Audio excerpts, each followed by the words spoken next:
हरे कृष्ण। एक चरवाहा था जो रोज जंगल में जाता अपने साथ। उसके पास 20 बकरियां थी और बकरियों को घास खिलाने जाता।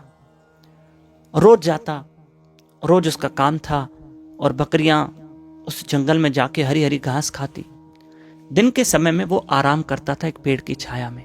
वो चरवाहा आराम करता था, रेस्ट लेता था और 20 रस्सियां लेके जाता था और बकरियों को पेड़ों के साथ बांध के रखता था। एक दिन क्या हुआ, वो गया तो सही, लेकिन बकरियां तो 20 थी पर रस्सियां 19 लेके गया। और उसने सोचा अब 19 बकरियों को तो बांध दिया, एक बकरी बाकी बची, अब इसका क्या करूं, रस्सी कम पड़ गई थी। गलती से 19 रस्सियां लेकर आए थे 20 के बजाय। इसने सोचा क्या करूं। इसने क्या किया कि बकरी को पकड़ा और पेड़ के आगे लेके गया और जूठ मूठ की रस्सी बांधी। ऐसे रस्सी बांधने की एक एक्टिंग की, समझ गए ना, जैसे बकरी को लगे कि उसको रस्सी में बांधा जा रहा है, पर रस्सी तो वहां थी नहीं। और बकरी को ऐसे बांध दिया, ऐसे रस्सी बांधने के एक नाटक किया और देखता हूं इसका क्या रिजल्ट आता है। और वो बेचारा चरवाहा सो गया। 1-1.5 घंटे के बाद उठे तो पहले उसका ध्यान गया कि वो बकरी कहां गई, कहीं भाग तो नहीं गई। लेकिन देखा वो वहीं की वहीं खड़ी है, वो वहीं की वहीं खड़ी है। जैसे दूसरी बकरियां तो रस्सियों में बंधी हुई थी, वो भी वहीं खड़ी है, क्योंकि उसको लगा था ना मुझे रस्सियों में बांधा जा रहा है। इसने 19 बकरियों की रस्सियां तो खोल दी, वो आगे बढ़ती गई, उसकी नहीं खोली। यानी बांधते समय रस्सी को बांधा तो एक नाटक किया बांधने का, तो खोलने का भी तो नाटक करना था ना।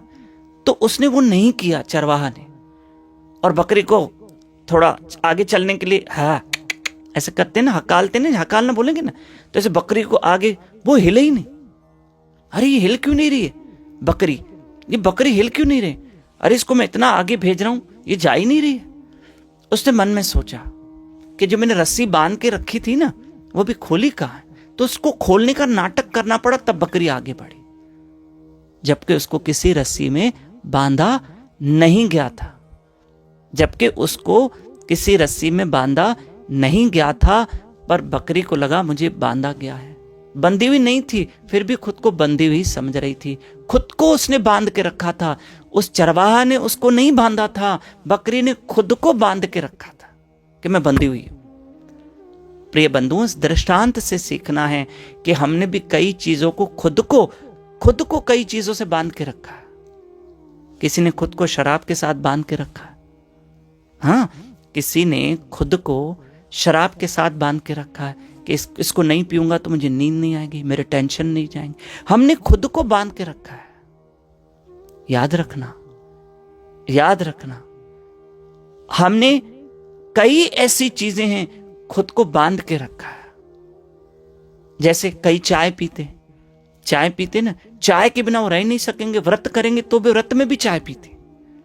हाँ, दिन भर में 5-6 कप चाय पीते हैं। और कभी कभी तो देखो चाय पियेंगे ना, जो कप होता है ना, ऐसे चाय भी पियेंगे और गरम गरम कप सर पे भी लगाते हैं। सर दर्द, हाँ ठीक हो रहा है, सर दर्द ठीक हो रहा है। गरम गरम मस्तक पे भी वो चाय का कप लगा के और अपने दिमाग को थोड़ा रिलैक्स करते हैं, उनको लगता है अच्छा लग रहा है। किसी ने खुद को चाय के साथ बांध के रखा है। हमने कई ऐसी आदतें हैं खुद को बांध के रखा है। अरे उन चीजों ने हमको नहीं पकड़ा है, शराब ने हमको नहीं पकड़ा, हमने शराब को पकड़ के रखा है। अरे इनको छोड़ना पड़ेगा। हम क्यों खुद को बिना बंधन के बांध के रखा है, हमने बांध के रखा है ना। इन बंधनों को छोड़ने के लिए ही तो सत्संग की जरूरत पड़ती है, हरि कथा और कीर्तन की जरूरत पड़ती है, कि सत्संग से हमें इतना ज्ञान मिलता है कि चलो इन छोटी छोटी कई ऐसी चीजें हैं जिनसे हम बंधे हुए हैं, हमने खुद को बांध के रखा। किसी ने खुद को धन के साथ बांध के रखा, बांध के रखते। अब देखो, दुकान ने हमको नहीं पकड़ के रखा, हमने दुकान को पकड़ के रखा। रोजी रोटी जरूरी है, मेहनत करना जरूरी है, अपना कर्तव्य जरूर पालन करना है, पर खुद को बांधे नहीं रखना। ठीक है। हरे कृष्ण।